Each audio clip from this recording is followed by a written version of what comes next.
terlapor dalam konteks ini, ya saya tetap berprinsip bahwa apa yang disampaikan Pak Degam di diberitakan sudah ada kan itu ya?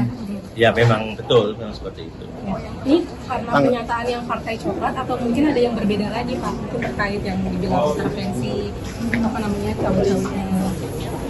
Sejauh saya tahu laporan terhadap saya di MKD itu ya soal postingan saya di TikTok tanggal 25 November kemarin.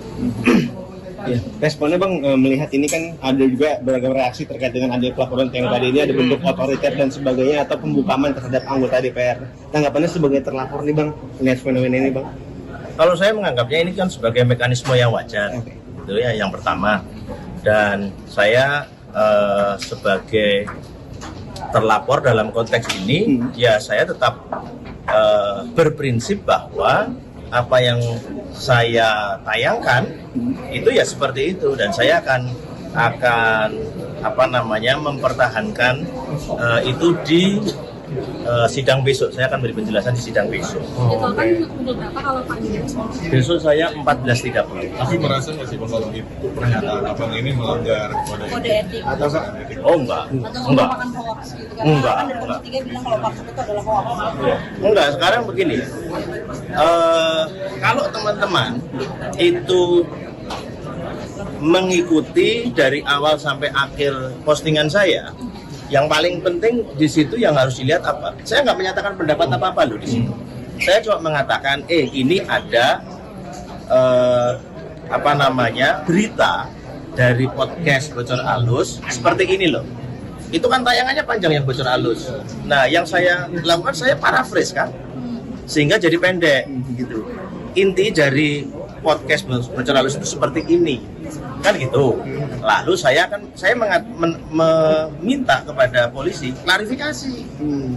Ini benar atau enggak? Karena kalau tidak ada klarifikasi yang jelas, problemnya itu akan berlarut-larut, gitu loh. Intinya berarti mempertanyakan gitu ya Pak ke Polri untuk mengklarifikasi yang itu bukan untuk membolehkan. Iyalah, saya ini bagaimanapun keluarga besar Polri. Ya. Adik saya itu yang menjadi polisi itu ada 3. Kakek saya itu polisi. Tidak mungkin saya akan melakukan fitnah atau tuduhan yang tidak berdasar. Gitu. Yang saya inginkan adalah klarifikasi sehingga ada suatu ketegasan dari aparat pemerintah dalam hal ini Polri tentang berita-berita yang berseliweran seperti itu. Gitu. Itu yang pertama. Yang kedua, kalaupun itu pendapat saya sendiri, itu adalah pendapat politik berdasarkan semua berita yang sudah ada. Begitu. Jadi ini bukan sebuah fitnah-fitnah itu kalau misalnya nggak ada dasarnya. Itu satu. Yang kedua, tidak etis itu kalau misalnya dalam tayangan saya maki-maki. Ini kan enggak. Bahwa intonasinya itu keras, bahwa intonasinya itu kenceng. Ya setiap orang gaya berekspresinya beda-beda. Gitu. Jadi no worries lah soal laporan MKD.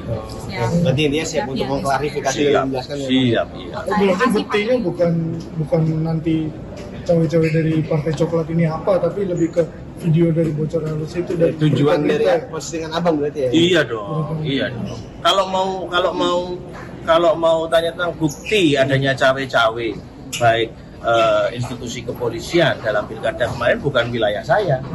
Wilayah saya itu wilayah politik, gitu. Wilayah politik itu ada satu laporan, ada berita dari sebuah media. Itu saya sudah bisa ngomong, itu saya sudah bisa berpendapat, itu hak konstitusional sebagai anggota DPR dan ada imunitasnya, gitu. Itu kira-kira. Dari fraksi ada pesan jangan atau apa? Kemarin kan di DPP juga cukup keras merespon adanya panggilan ini Bang. Dari fraksi udah calling belum Bang? Oh, kalau dari partai saya tentu saja positioning seperti itu pasti mendukung, gitu, mendukung setiap gestur politik yang saya lakukan dalam hal ini khusus terkait dengan ini ya pasti juga mendukung, gitu. Siap.